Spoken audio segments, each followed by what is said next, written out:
Hello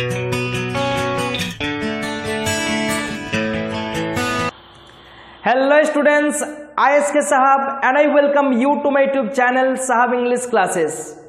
We have already learnt be verb and have verb, and our today's class will be very important as we are going to learn subject verb agreement, and I will explain the concept related to subject verb agreement in Hindi. So आज का topic है subject verb agreement, जो क्योंकि कौन सा subject के बाद verb का किस टाइप का फॉर्म हम लोग यूज करेंगे या फिर किस टाइप का सब्जेक्ट रहेगा तभी हम लोग वर्ब के साथ एस या फिर ईएस ऐड करेंगे, या फिर किस टाइप का सब्जेक्ट होगा तब वर्ब का कोई चेंज ही नहीं होगा। सो ये सब आज हम लोग so without wasting time I am going to start the class. Let's start. So at first हम लोग जान लेते हैं कि सब्जेक्ट वर्ब एग्रीमेंट है क्या। एक्चुअली सब्जेक्ट और वर्ब के बीच में एक एग्रीमेंट है जिसमें सब्जेक्ट वर्ब को बोल रहा है कि तुमको मेरे अनुसार चलना है। मतलब सब्जेक्ट जिस टाइप का होगा हम लोग को वर्ब का फॉर्म्स भी उसी टाइप का यूज करना होगा। अगर सब्जेक्ट सिंगुलर होगा तो वर्ब भी सिंगुलर होगा, और सब्जेक्ट प्लूरल होगा तो वर्ब भी प्लूरल होगा। मतलब singular subject singular verb, plural subject plural verb. ठीक है, अभी सिंगुलर सब्जेक्ट होता क्या है? सिंगुलर सब्जेक्ट जिसको जो सब्जेक्ट एक को ही इंडिकेट करेगा। लेकिन सिंगुलर वर्ब क्या होता है? जैसे हम लोग को वर्ब का फॉर्म पता है कि वर्ब का फर्स्ट फॉर्म में कोई चेंज नहीं होता है, जैसे गो हो गया, वर्ब का सेकेंड फॉर्म में वेंट हो गया, और फिर वर्ब का थर्ड फॉर्म में गन हो गया, गन, गो वेंट गन। लेकिन इसका और भी फॉर्म है, इसको हम लोग फोर्थ फॉर्म बोल सकते हैं। वो होता है क्या? जैसे गोज, ये भी एक फॉर्म है। तो जिस जिस वर्ब के साथ हम लोग एस या फिर ईएस ऐड करेंगे एंड में, उसको बोलेंगे क्या? Verb fourth form. ठीक है। सो हम लोग आगे बढ़ने से पहले कुछ सेंटेंसेस यहाँ पर देख लेते हैं जिसमें कुछ वर्ब्स का चेंजेस हुआ है और कुछ वर्ब्स का फॉर्म सेम रहा है, पर वो क्यों हुआ वो बाद में हम लोग जानेंगे। पहले देख लेते हैं। आई गो टू स्कूल, यहाँ पर वर्ब का कोई चेंजेस नहीं हुआ है। We play cricket in the afternoon, play में भी कोई चेंजेस नहीं है। यू रन वेरी फास्ट, इसमें भी चेंज नहीं हुआ है। स्पीक में भी नो चेंज।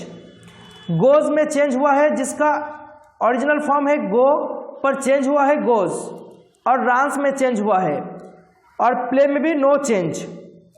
सो यहाँ पर चेंज मतलब किस में हुआ है? सिर्फ गोज में और रन्स में हुआ है ना।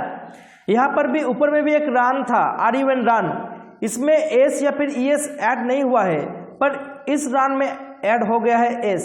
पर क्यों हुआ इसको जानने से पहले थोड़ा सा नीचे डिस्कस कर लेते हैं यहाँ पर। सो फर्स्ट में है एस और ES is added to the verbs in only present tense, in only simple present tense, and when the subject is third person singular number. बस इसी को हम लोग को याद में रखना है कि वर्ब के साथ एस या फिर ईएस तभी ऐड होता है जब सिंपल प्रेजेंट टेंस होता है सेंटेंस, और जो सब्जेक्ट होता है वो थर्ड पर्सन होता है और सिंगुलर नंबर होता है। ठीक है। जैसे हम लोग को फर्स्ट पर्सन पता है आई वी, और सेकंड पर्सन यू होता है। So there will be no change in the verbs. जब सब्जेक्ट मेरा फर्स्ट पर्सन होगा मतलब आई वी रहेगा और सेकंड पर्सन यू रहेगा, तब वर्ब में कोई चेंजेस नहीं होगा, वर्ब का फर्स्ट फॉर्म वही बैठ जाएगा। In third person plural number they, Rohit and Ronnie, birds, there will be no change in the verbs. इसमें भी कोई चेंज नहीं होगा, इसमें भी कोई चेंज नहीं होगा जब थर्ड पर्सन प्लूरल नंबर रहेगा। जैसे दे मतलब एक से ज्यादा हो गया, प्लूरल हो गया। रोहित एंड रॉनी ये भी क्या हो गया? प्लूरल सब्जेक्ट हो गया है, तो इसमें भी कोई चेंज नहीं है। बर्ड्स, जैसे बर्ड्स है, यहाँ पर एस ऐड है लास्ट में, मतलब क्या? सब्जेक्ट क्या हो गया? प्लूरल सब्जेक्ट हो गया, तो इसमें भी वर्ब का कोई चेंजेस नहीं है। सिर्फ चेंजेस एक ही में होगा जब मेरा सब्जेक्ट क्या होगा? थर्ड पर्सन सिंगुलर सब्जेक्ट होगा, जब तभी वर्ब में क्या होगा? एस या फिर ईएस ऐड होगा। जैसे सेंटेंस में देख लेते पहले। यहाँ पर जैसे आई सब्जेक्ट क्या है? फर्स्ट पर्सन है, इसलिए वर्ब के बाद और कोई चेंजेस नहीं हुआ है। आई गो। वी ये भी फर्स्ट पर्सन है, प्ले हो गया।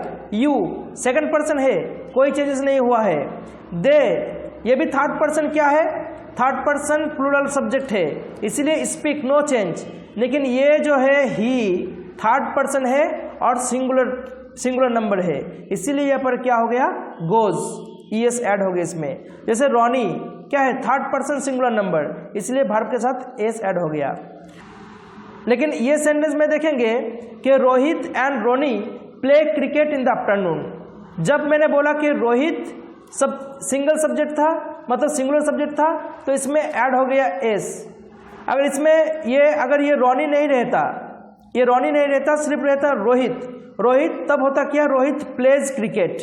पर यहाँ पर रोहित एंड रोनी दोनों मिलकर क्या कर दिया, सब्जेक्ट को प्लूरल सब्जेक्ट कर दिया, इसीलिए यहाँ पर भाग में कोई चेंजेस नहीं हुआ है, सिर्फ ये दोनों में हुआ है। क्यों? क्योंकि ये दोनों ही क्या है, थर्ड पर्सन सिंगुलर सब्जेक्ट है, इसलिए यहाँ पर चेंजेस हुआ है।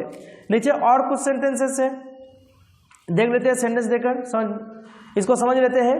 The bird flies in the sky, यहाँ पर मेन भार्ब जो मेरा है फ्लाई, यहाँ पर भार्ब का चेंजेस हुआ है, फ्लाइज हो गया है। क्यों? क्योंकि यहाँ पर सब्जेक्ट जो है थर्ड पर्सन सिंगुलर सब्जेक्ट है, द बर्ड थर्ड पर्सन है और अभी एक ही बर्ड्स को यहाँ पर बोला जा रहा है, इसीलिए यहाँ पर फ्लाइज हो गया, भार्ब के साथ ईएस ऐड हो गया है। नेक्स्ट यहाँ देखते हैं the birds fly in the sky, यहाँ पर द बर्ड से मतलब एक से ज़्यादा पक्षी है यहाँ पर, और भार्ब क्या है, मेन भार्ब फ्लाई है, तो वही यहाँ पर बैठ गया है, नो चेंज, बिकॉज ये थर्ड पर्सन प्लूरल सब्जेक्ट है। नेक्स्ट देखते हैं Radha sings classical songs, subject Radha है, थर्ड पर्सन सिंगुलर सब्जेक्ट है, इसीलिए भार्ब के साथ एस ऐड हो गया है। लेकिन यहाँ पर राधा एंड लता ये दोनों हो गया है, मतलब एक से ज़्यादा है सब्जेक्ट, मतलब सब्जेक्ट क्या हो गया, प्लूरल सब्जेक्ट हो गया है, इसीलिए भार्ब के साथ कोई भी चेंजेस नहीं हुआ है, एस या फिर ईएस हम लोग यहाँ पर ऐड नहीं किए हैं। नेक्स्ट सेंटेंस देखते हैं, ये मॉस्क्विटो सक्स आवर ब्लड, यहाँ पर मेन वर्ब है सक, यहाँ पर मॉस्क्विटो बोला है, मतलब यहाँ पर इसका सिंगुलर फॉर्म है मॉस्क्विटो का, लेकिन यहाँ पर मॉस्क्विटो सक आवर ब्लड, यहाँ पर मॉस्क्विटोज का प्लूरल सब्जेक्ट है, मतलब क्या है, या ये मॉस्क्विटोज का प्लूरल फॉर्म है, इसलिए यहाँ पर साक का कोई चेंज नहीं हुआ है, साक यहाँ पर साक ही लिख दिए सक। लेकिन मॉस्क्विटोज में क्या, मॉस्क्विटोज में थर्ड पर्सन सिंगुलर सब्जेक्ट, इसीलिए यहाँ पर एस ऐड करना पड़ा मुझको, ठीक है। सो ये सब में हम लोग एक चीज़ नोटिस करेंगे, तो हम लोग इस कंक्लूजन में आएंगे कि जब सब्जेक्ट के साथ एस नहीं ऐड हो रहा है तो भार्ब के साथ एस ऐड हो जा रहा है। जैसे यहाँ पर सब्जेक्ट के साथ एस ऐड हुआ है, लेकिन भार्ब के साथ एस ऐड नहीं हुआ है ना। जैसे मॉस्क्विटो में ईएस या फिर एस ऐड नहीं है, तो इसमें भार्ब में एस या फिर ईएस ऐड हो गया है। जैसे इसमें मॉस्क्विटोज में ऑलरेडी क्या है, एस या फिर ईएस ऐड है, तो इसमें नहीं हुआ है अपोजिशन। बट ये हमेशा काम नहीं करेगा, क्यों? क्योंकि नीचे एक सेंटेंस हम लोग देखेंगे, इसमें द फिशरमैन और द फिशरमैन, ये फिशरमैन क्या है, सिंगुलर सब्जेक्ट है, और ये फिशरमैन का प्लूरल फॉर्म क्या है, फिशरमैन, मतलब ये एक से ज़्यादा है, एक से ज़्यादा, तो इसीलिए यहाँ पर क्या, the fisherman catches fish. So singular subject होगा तो सिंगुलर भार्ब मतलब जिसमें एस और ईएस ऐड हो उसी को सिंगुलर भार्ब बोलेंगे, ठीक है। जैसे यहाँ पर फिशरमैन एक से ज़्यादा प्लूरल नंबर है फिशरमैन का, तो इसमें क्या, भार्ब का कोई चेंजेस नहीं हुआ है, कैच, ठीक है। आई होप कि इतना दूर समझ में आया होगा। यहाँ पर मैंने साफ साफ लिख दिया है कि सिंगुलर सब्जेक्ट सिंगुलर भार्ब, जब सिंगुलर सब्जेक्ट होगा तो भार्ब सिंगुलर होगा। फ्लाई, सिंग, साक्स, कैचेस, रीड्स, प्लेस, सब में एस ईएस ऐड है, ये सिंगुलर सब्जेक्ट है, ये सिंगुलर भार्ब है। लेकिन जब प्लूरल सब्जेक्ट हो तो भार्ब भी क्या होगा, प्लूरल भार्ब होगा। जैसे फ्लाई, सिंग, साक, कैच, रीड, प्ले, एक में भी क्या, एस ईएस ऐड नहीं है, क्यों? क्योंकि ये प्लूरल भार्ब है, ठीक है। आई होप कि इतना दूर समझ में आ गया है। सो अभी हम लोग सब्जेक्ट वर्ब एग्रीमेंट में कुछ रूल्स देख लेंगे, ठीक है। सो फास्ट हम लोग का जो रूल्स है वो है क्या, two subjects join by and make plural subject.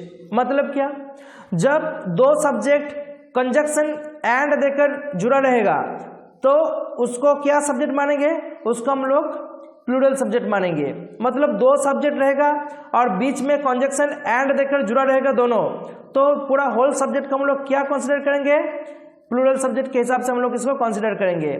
जैसे फर्स्ट सेंटेंस देखते हैं, ही एंड आई, यहाँ पर दोनों सब्जेक्ट है और ये दोनों सब्जेक्ट क्या है, एंड देकर जुड़ा है। मतलब क्या, एक से ज़्यादा सब्जेक्ट है और ये एंड देकर जुड़ा है, तो ये क्या हो जाएगा, ये पूरा होल जो सब्जेक्ट होगा ये होगा क्या, प्लूरल सब्जेक्ट। सो प्लूरल में क्या होगा, आर होगा। He and I are best friends. अगर ही होता सिंगल तो इज करते, या फिर आई होता सिंगल तो एम करते, पर या फिर ही एंड आई दोनों मिलके सब्जेक्ट क्या कर रहा है, प्लूरल सब्जेक्ट कर रहा है, इसीलिए यहाँ पर आर हो जाएगा। He and I are best friends. Next देखते हैं, रवि एंड राजू। यहाँ पर भी दोनों सब्जेक्ट एंड देकर जुड़ा है कंजक्शन, तो ये भी क्या हो गया, प्लूरल सब्जेक्ट हो गया है। Ravi and Raju were quarrelling yesterday. अगर रवि सिंगल होता तो वाज होता और राजू सिंगल होता तो वाज होता, लेकिन दोनों मिलके यहाँ पर सब्जेक्ट प्लूरल बना दिया है, इसलिए यहाँ पर वेर कर दिया।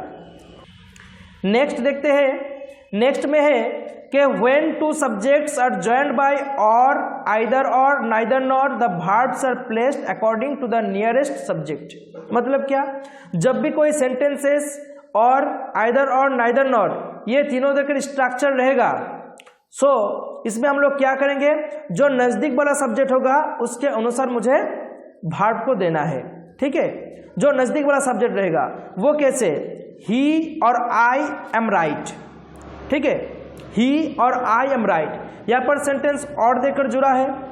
सो सब्जेक्ट दो है, यहाँ पर ही है और आई है ना। सो इसमें हम लोग को क्या वर्ब यूज करना है, ही के लिए इज या फिर आई के लिए एम या फिर ही और आई दोनों के लिए आर। ये तो कॉन्फ्यूज हो गया यहाँ पर। सो यहाँ पर कॉन्फ्यूज होने का कोई दरकार नहीं है।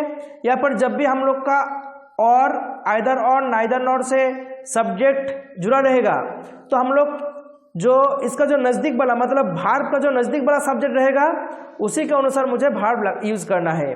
सो ही और आई, इसमें नज़दीक वाला सब्जेक्ट कौन है, आई है, तो इसके अनुसार एम लगा दिया है। ही और आई एम राइट। यहाँ पर ही और आई इज राइट नहीं बोलेंगे, ना ही और आई आर राइट बोलेंगे। यहाँ पर और देकर जुड़ा है और नज़दीक वाला सब्जेक्ट है आई, तो इसके अनुसार एम लगा दिया, ही और आई एम राइट। नेक्स्ट देखते हैं, उसका उल्टा कर दिया, आई और ही इज राइट। यहाँ पर नज़दीक वाला सब्जेक्ट है ही, तो इसके अनुसार क्या करना है, इज करना है। ही है तो इसके अनुसार क्या करना है, इज करना है। आई और ही इज राइट। नेक्स्ट देखते हैं, John or the boys dash going to Darjeeling, are going to Darjeeling बोला यहाँ पर। सो जॉन एक सब्जेक्ट है सिंगुलर सब्जेक्ट और द बॉयज क्या है, प्लूरल सब्जेक्ट है। तो नज़दीक वाला सब्जेक्ट कौन सा है, द बॉयज है, तो मुझे यहाँ पर आर यूज करना है। John or the boys going to Darjeeling, ये नहीं कि जॉन के हिसाब से मुझे यहाँ पर इज लगा देना है, ऐसा नहीं होगा। नज़दीक वाला सब्जेक्ट क्या है, द बॉयज, तो इसके अनुसार मुझे वर्ब यूज करना है। नेक्स्ट देखते हैं, आइदर और से जुड़ा है, either I or my parents are going to Mumbai next week. यहाँ पर आइदर और से सेंटेंस जुड़ा है और दो सब्जेक्ट है आई और माई पेरेंट्स। सो मुझे यहाँ पर माई पेरेंट्स जो कि नज़दीक वाला सब्जेक्ट है इसी के अनुसार वर्ब यूज करना है आर। फिर नाइदर देकर जुड़ा है, neither my parents nor I am ready to go to the party, उसका उल्टा कर दिया। माई पेरेंट्स को आगे कर दिया और बाद में किया आई को। सो आई के अनुसार ही देखो यहाँ पर एम लगा है, आई के अनुसार यहाँ पर हम लोग एम यूज किए हैं। आई है नज़दीक वाला सब्जेक्ट आई, सो यहाँ पर एम यूज किए, ना कि ये माई पेरेंट्स के लिए यहाँ पर आर यूज किए हम लोग। आर नहीं होगा, यहाँ पर आई के अनुसार एम होगा। लास्ट देखते हैं, either John or his brothers were present in the program yesterday.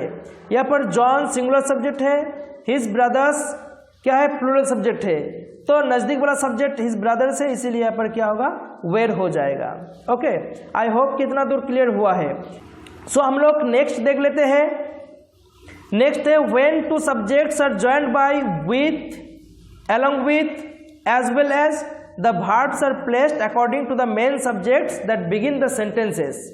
मतलब क्या, जब भी सेंटेंसेस स्ट्रक्चर रहेगा with, along with, as well, ये सब देकर, तो हम लोग को कौन सा वर्ब यूज करना है, जो मेन वर्ब रहेगा, मतलब जो सेंटेंस को शुरू कर रहा है उसी के अकॉर्डिंग हमको वर्ब यूज करना है यहाँ पर। वो कैसे, सेंटेंस में समझते हैं इसको।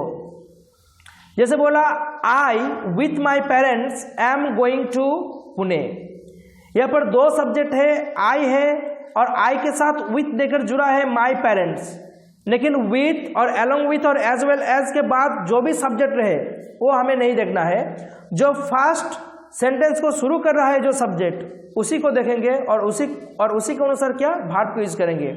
सो यहाँ पर इसीलिए आई के अकॉर्डिंग यहाँ पर एम लग गया है। यहाँ पर माई पेरेंट्स के अनुसार यहाँ पर आर नहीं देंगे हम, यहाँ पर माई पेरेंट्स के अनुसार हम लोग आर नहीं यूज करेंगे, आई मेन सब्जेक्ट है इसी के अनुसार एम लगाएंगे। I with my parents am going to Pune tomorrow. Next sentence देखेंगे, नेक्स्ट में है Raju as well as his brothers is intelligent. Raju साथ ही साथ उसका भाई लोग, यहाँ पर हिज ब्रदर्स देख के हम लोग आर नहीं यूज करेंगे क्योंकि ये तो एज वेल एज देकर सेंटेंस जुड़ा है ना, दो सब्जेक्ट को जुड़ा है, लेकिन मेन वर्ब कौन है, राजू, इसी के अनुसार यहाँ पर इज यूज किया है, इज यूज किया है। So Raju as well as his brothers is intelligent. Next है Tina along with her friends is going to a tour। सो टीना यहाँ पर मेन सब्जेक्ट है, along with देकर सब्जेक्ट जुड़ा है, सही है, पर सब्जेक्ट टीना है तो इसीलिए इसका इज हुआ है यहाँ पर। टीना along with her friends is going to a tour। Next देखते हैं all the students with their teacher were planting trees yesterday। यहाँ पर their teacher सिंगुलर सब्जेक्ट है और all the students क्या है, प्लूरल सब्जेक्ट है, और ये जुड़ा है क्या, विथ देकर, तो मुझे इसी को मान के चलना होगा। ये जो मेन वर्ब है, सॉरी मेन सब्जेक्ट है, all the students were planting trees yesterday. ठीक है, अभी बहुत सारे स्टूडेंट्स क्या करेगा कि देयर टीचर देख के सिंगल है इसमें वाज लगा देंगे, तो ये गलत हो जाएगा। ओके, नेक्स्ट देख लेते हैं वर्ड्स, जैसे इंडिफिनिट प्रोनाउंस होते हैं, जैसे another, anyone, anything, each, everybody, everyone, everything, ये नो वन होगा, no one, nobody, nothing, someone, somebody, something, ये जितना सारा मैंने वर्ड बोला यहाँ पर सबको क्या सिंगुलर सब्जेक्ट माना जाता है। ठीक है, किस तरह से, जैसे ईच ऑफ द बॉयज, ये द बॉयज देख के हम लोग यहाँ पर वेयर नहीं यूज करेंगे क्योंकि यहाँ पर जो सब्जेक्ट है वो है ईच, तो each of the boys was given prizes, each of the boys were कर देंगे तो गलत हो जाएगा क्योंकि ईच जो है क्या सिंगुलर सब्जेक्ट माना जाता है। Everybody of the team has played well, everybody, ये भी एवरीबॉडी क्या है, एक इंडिफिनिट प्रोनाउन है और ये सब क्या होता है, सिंगुलर सब्जेक्ट माना जाता है इस सबको। Each girl is eager, each girl, यहाँ पर एक चीज नोटिस करना है कि ईच और एवरी जब भी रहेगा और ऑफ के बाद जो नाउन्स आएगा उसका क्या होगा, प्लूरल फॉर्म होगा। Each of the boys, each of the girls, each of the trees, जब भी ईच के बाद ऑफ या फिर एवरी के बाद ऑफ आएगा और उसके बाद जो नाउन होगा वो नाउन किस में होगा, प्लूरल में होगा। लेकिन ईच या फिर एवरी के बाद डायरेक्टली अगर नाउन आ जाएगा तो उसका क्या होगा, सिंगुलर फॉर्म होगा। जैसे ईच गर्ल, यहाँ पर ईच गर्ल्स नहीं बोलेंगे तो गलत हो जाएगा, और ईच गर्ल और ये ईच क्या सिंगुलर सब्जेक्ट माना जाता है इसलिए यहाँ पर इज यूज किया है, आर नहीं।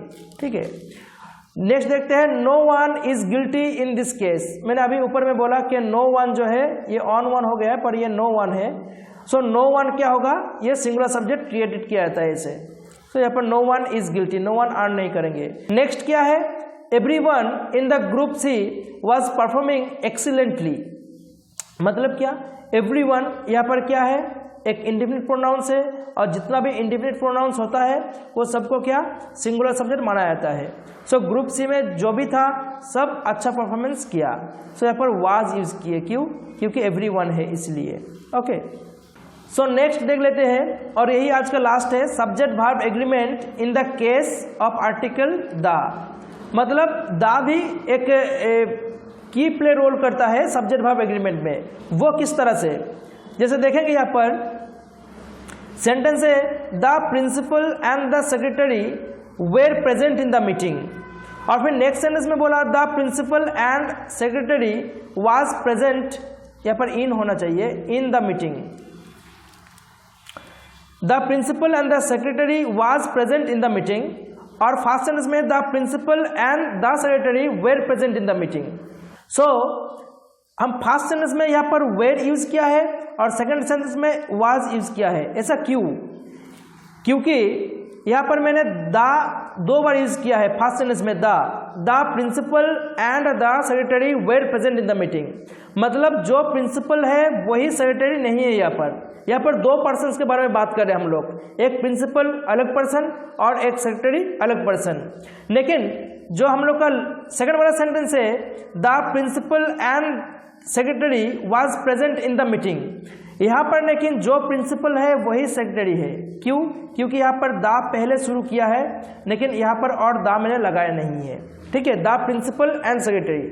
अगर प्रिंसिपल के अलावा और दूसरा पर्सन अगर सेक्रेटरी होता तो यहाँ पर हमें द यूज करना पड़ता, द सेक्रेटरी यूज करना पड़ता, लेकिन जो प्रिंसिपल है वही सेक्रेटरी है, इसलिए द एक बार यूज हुआ है।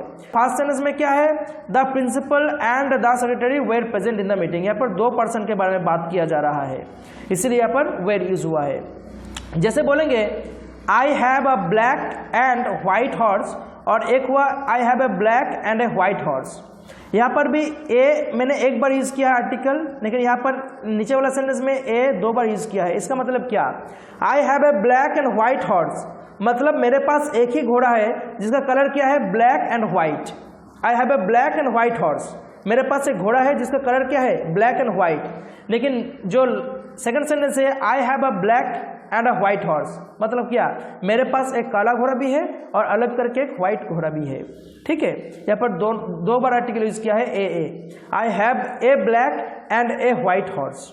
ठीक है, so I hope this class will help you to understand the concept of subject verb agreement, and if you still have any questions or doubts, you can ask me in the comment section. I will try to reply there. And one thing more, don't forget to subscribe my channel and share this video as much as possible. Today's class is up to this. Thank you.